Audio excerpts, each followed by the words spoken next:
Over the past 3 years, the Breaking Sales podcast has released over 100 episodes aimed at helping sales professionals and leaders develop a high-performance mindset. Now we're looking back at our favorite moments from the past episodes to create the best of series. We've not done this before.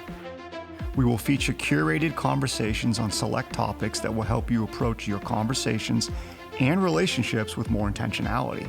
In this particular episode, we'll be taking a look at 3 conversations focused on one of the most powerful performance mindsets, detachment. This is the mindset that allows you to remove the distracting emotions of labeling and or assigning a value, good or bad, to what you are observing, hearing, or experiencing. It's powerful. It's the mindset that gives you the calmness and the conviction to handle any stressful conversation.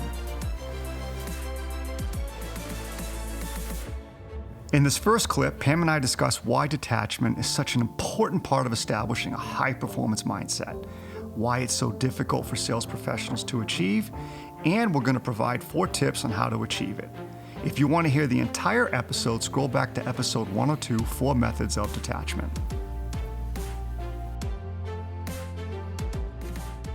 For our listeners, what would be very helpful is Pam and I came up with the 4 tactics of detachment. And Dan knows this. I feel, listeners, detachment is the toughest of the 3 components on the mindset piece that we coach. Not only is it the toughest, but my opinion is it makes high intent and abundance. Like, detachment is the foundation for being able to execute on all 3 of the mindsets effectively. So I love talking about detachment. It's also the hardest one, like you said. Oh, absolutely. All right, so Pam, let's talk about these tactics, right? Because detachment can be overwhelming. I've heard it how many times? Dan, are you saying that I have to go into this appointment that took me 6 months to get, and you don't want me to care? And that sounds pretty rude too, Dan, that I shouldn't care. And that is not what detachment means. Absolutely not. No, nor does detachment mean you're irreverent. I mean, I've heard this periodically. Well, Dan and Pam say that when I go into this appointment, I just need to kind of sit back and listen and just tell the prospect that I'm here to learn. I don't care where this goes. I don't care where it goes. I have no expectations. I'm just here to learn. No, that is not detachment either.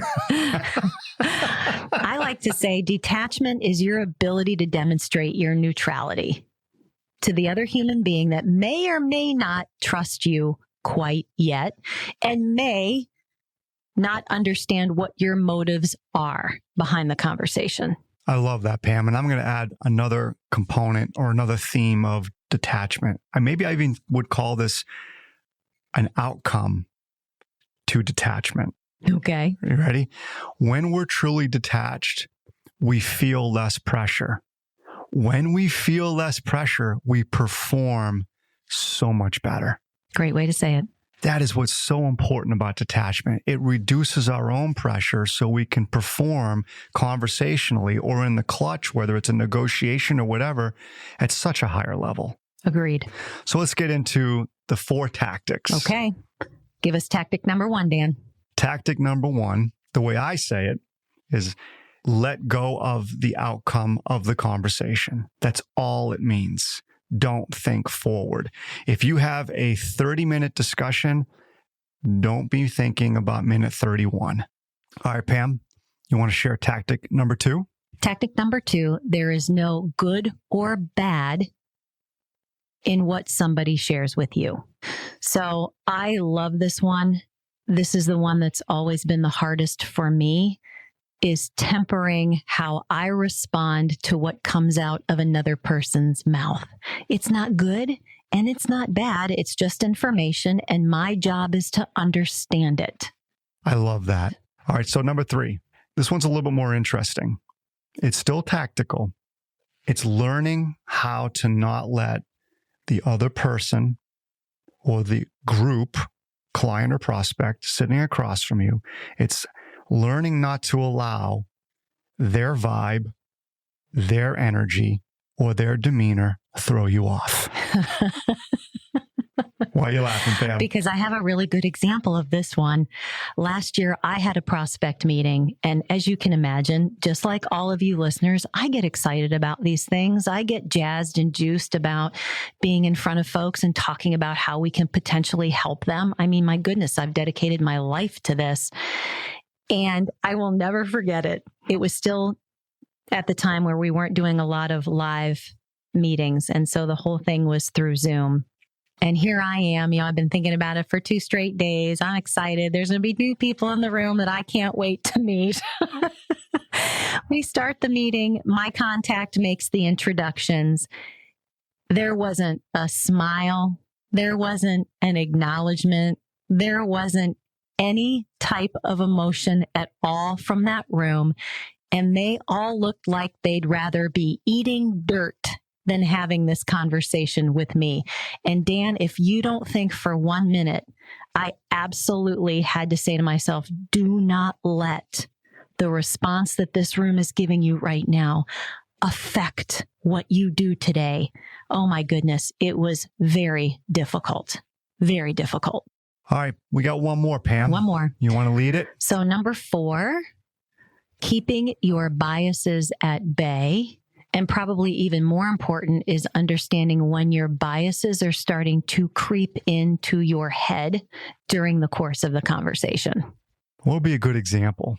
So for me, I think my biases start creeping in when I hear things that don't relate to how we've helped others. So if I hear a prospect walk through, here's what we do to establish accountability, and it probably doesn't align with my beliefs and values in accountability, I feel it. I feel it creeping up, and I hear myself saying, I don't know that that's how I describe accountability. That doesn't sound like a culture of accountability to me. And the minute those thoughts, the minute you start thinking or arguing or judging or critiquing what the prospect or client is telling you, you know that's a good indicator your biases are starting to show up. And we say this all the time, Dan, the minute your biases start to creep in, it's handcuffing your ability to be able to truly gain the perspective you need to gain to help that other human being make a good decision. So before your next meetings, think about these 4 tactics. They are tactics. How can you use them? How can you deploy them so that they can help you have a very strong, open, honest, peer-to-peer conversation? In the second clip, it's my conversation with men's life coach, Ken Mosman. It's full of insights on detachment. In particular, we get into a discussion on Olympic skier Michaela Schifrin and how she had to overcome attachments to outcomes and results so she could achieve the level of success that she achieved. If you want to hear this full episode, scroll back to episode 105, Detach from Attachment with Ken Mosman. What happens if we can start to become more self-aware of that ego voice, that voice that ties the million and the things that go with the million to the identity? What happens? Yeah, I think there's a couple of things. And one of them is finding that elemental core, if you will, finding the core of who you are, getting to know that, getting to know that self, I'll say. You mentioned attachments at the top of the call. It has a curious way of freeing one from one's attachments.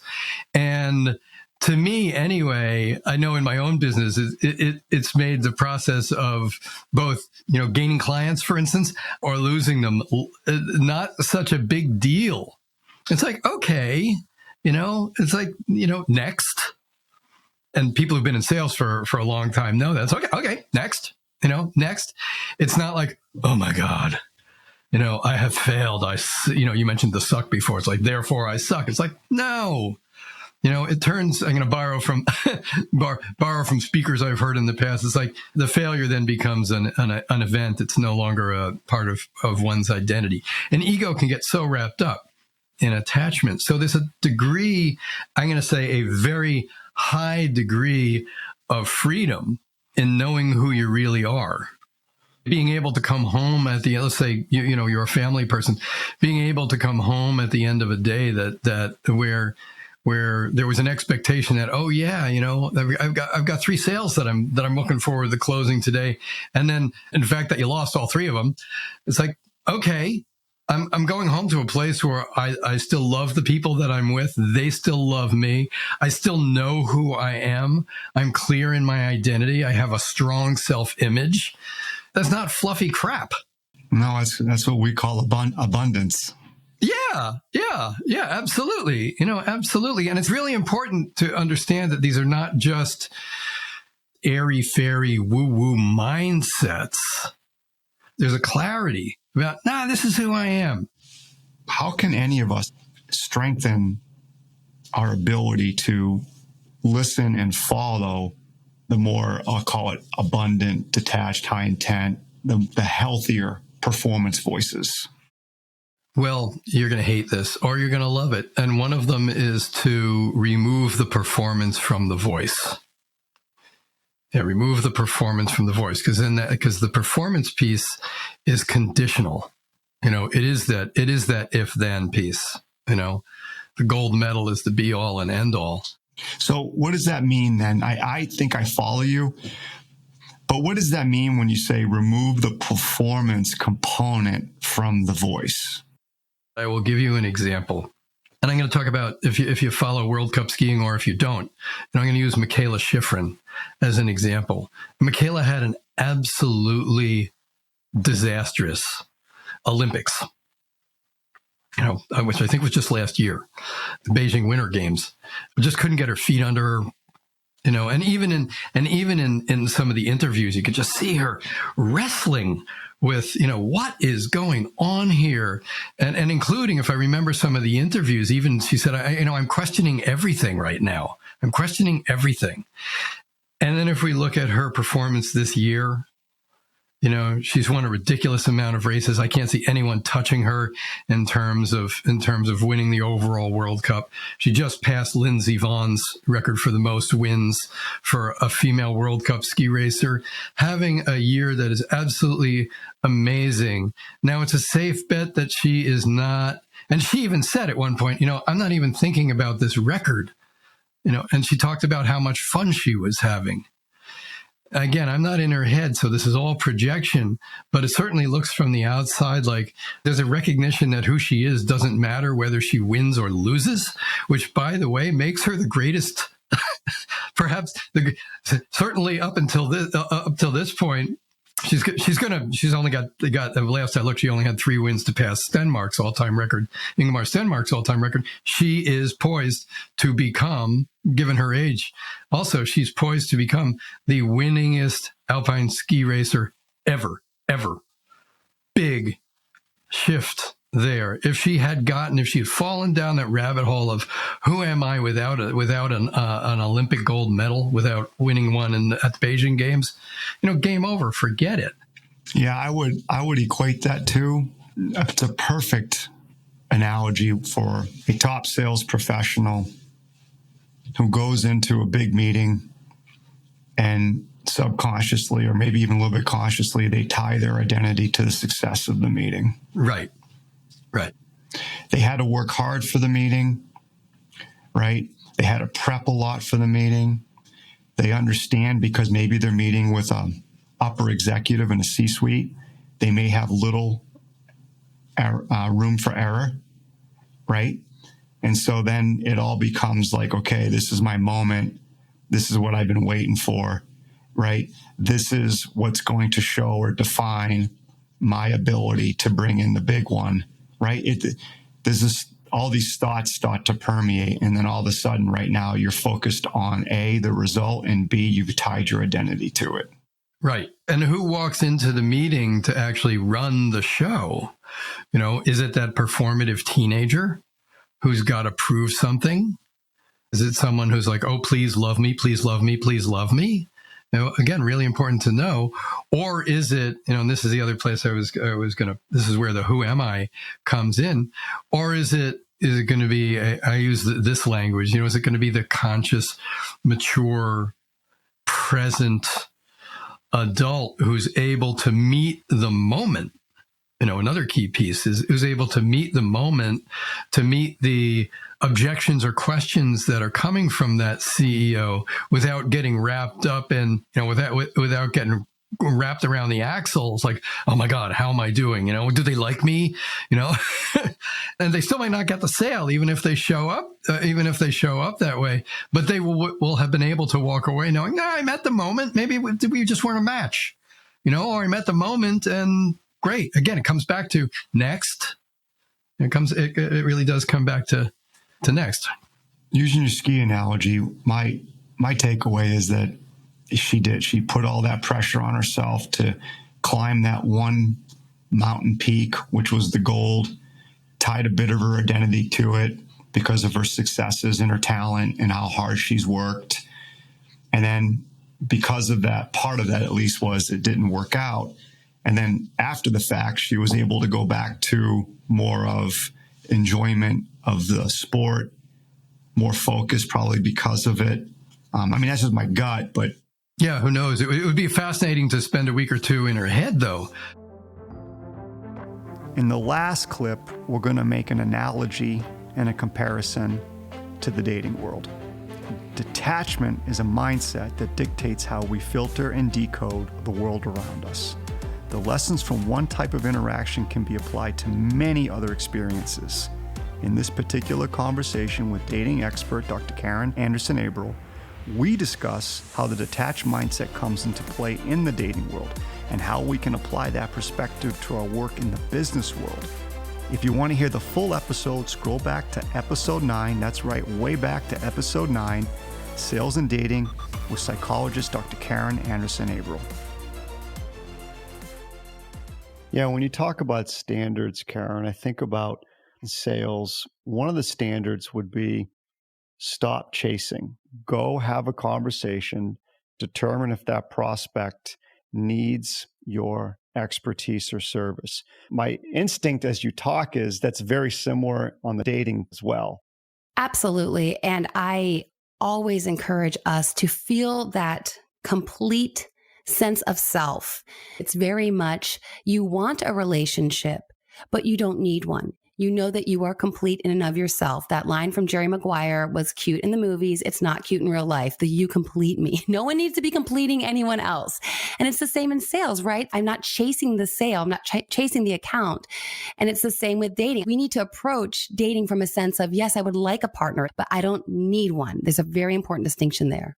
Yeah, that's a tough one because when they go into a sales call, they've worked so hard to get that appointment. They do have a tendency to have this need where I need this to go well. I need this prospect to see my value. When you're coaching individuals in your community on the dating scene, is there certain coaching techniques that you use to help them pull back from that need to either gain validation during the date or chase, for the second date? I love that word that you used, validation.